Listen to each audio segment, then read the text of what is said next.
Hi, I'm Steve Doran and welcome to Trail Boss. Fishing is becoming one of the most popular sports in America and around the world, and it's also a great wilderness survival skill. Contrary to what the sporting goods store salesman will tell you, you don't need a $500 rig to enjoy a day of fishing. No matter where I go, I always take this little hand fishing kit with me. I think it costs me about $1. Another option that's available is just a pop can with a string wrapped around it. They call it a hobo fishing reel. The way that it works is just point the can in the direction that you want to cast and throw the bait into the water. And when you catch your fish or you want to throw it in a different spot, just reel it up. You can also go with an option like this if you got room in your pack and a big part of your trip you're going to be fishing. It's just an inexpensive telescopic rod and reel, and I paid about 10 bucks for this in the off season. The best time to go fishing is early in the morning, late afternoon, or at night. The fish don't typically bite during the heat of the day. All right, now I'll see if I can catch a fish over in this pool.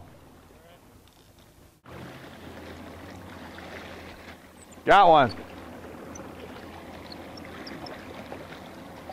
And remember, your fishing gear doesn't have to be expensive to be effective.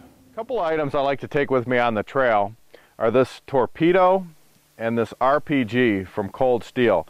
They're a lot of fun and they're multitaskers. I can hunt with them, I can split wood with them, I can dig with them, or I can just entertain myself and do some target practice.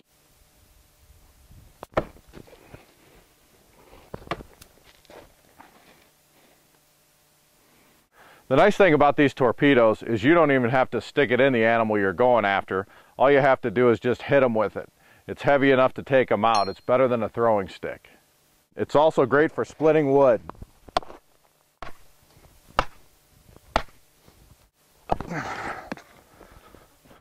Anybody who goes out in the field with me knows that I don't like to take a whole lot of gear with me. I like to travel as lightweight as I possibly can.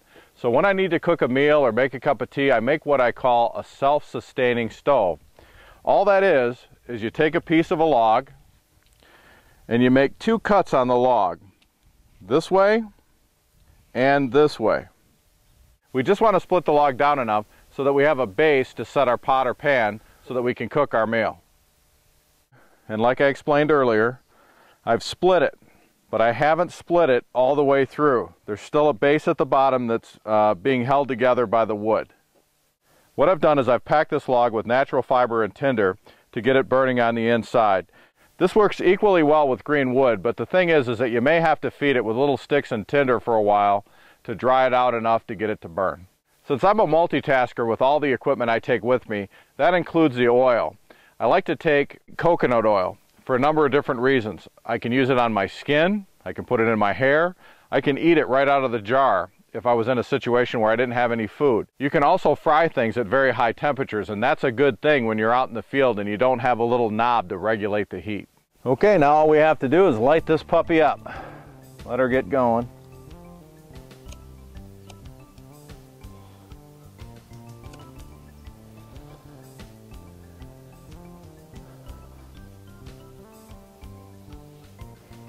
Get the flames down.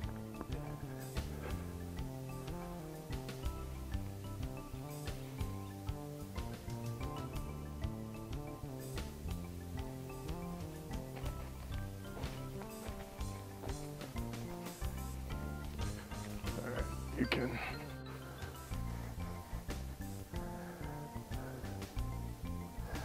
Sometimes when you place your pan, you got to make a few adjustments. That's why I put it in the sandy soil so that I can make sure my pan sits on there good and even.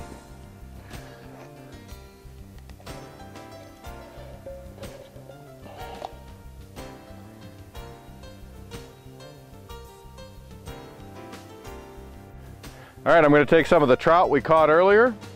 I'm going to season them up with a little bit of Arizona rub. One of my favorites anyway is the Pistol Whip. It's really hot stuff, but I like spicy food.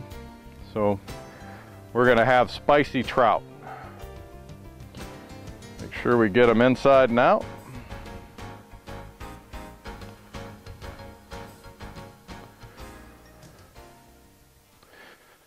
All right.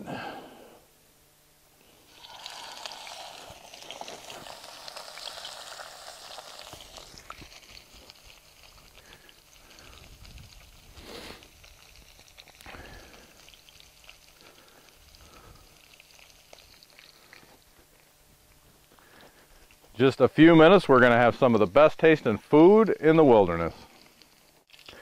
Tell me that's not one of the best breakfasts you've ever seen.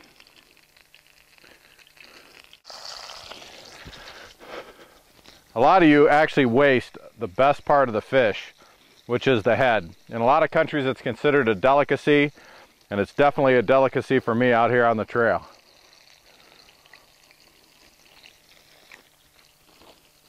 Mmm.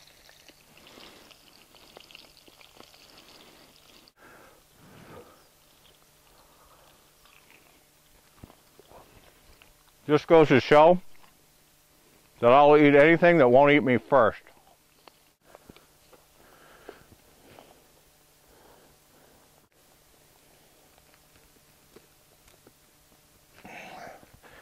This little stove will burn for a long, long time.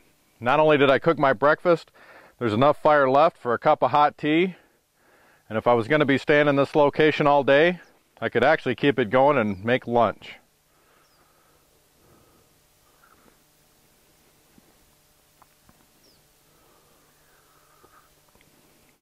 I don't know if you can pick this up on the camera or not, but I'm sweating profusely. And the reason is that normally I'd be enjoying my breakfast and my cup of tea over there in the shade. But because of John's artistic integrity, I have to stand out here in the hot sun to eat and drink. That's why John doesn't get any. Over the past year, we've introduced you to some unique firearms, extreme marksmanship, and other pieces of unique equipment. We've also showed you some indoor and outdoor cooking tips. And we've showed you how to maintain fitness for out on the trail. Today there seems to be a great emphasis on survival, which is very important if you plan on playing or spending a great deal of time out in the wilderness. But let's not forget, the reason for going out into the wilderness is to enjoy yourself and have a good time.